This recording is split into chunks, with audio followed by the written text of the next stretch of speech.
pandhek sarira tunggal netrane wong abagus wong abagus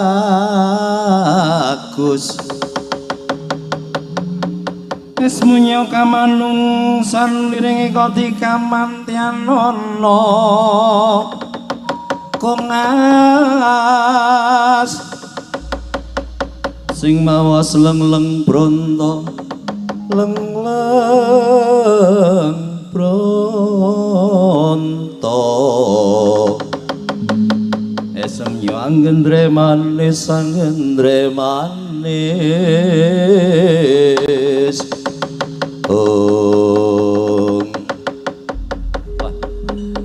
Aku wis sowan ning ngersane yang buyutku yang abiyasa.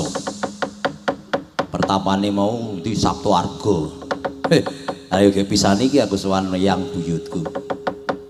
Pancen sedulur ki nek ora didunungke dening wong tuwa ya sok ngene iki.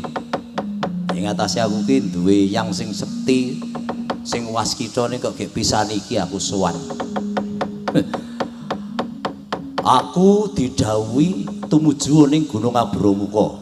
Jarine nang dhuwur gunung kono ana wujude tejo. Kae nek tak sawang Gunung Abromuka ki kae. Oh iya. Rada ketutupan. Ah iya bener kae. Pucuk gununge ketok. Jarine dhuwure pucuk gunung ki ana tejo.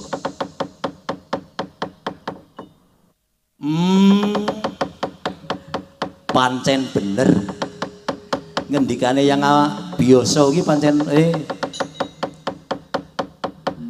aku gek ngakoni iki yang buyut iki pancen waskita ya. Wis sik. Kok kaya ana wong mlayu-mlayu tumuju ning pucuking gunung. Wih. Kayane kok dandanane ratu kae. Oh iya.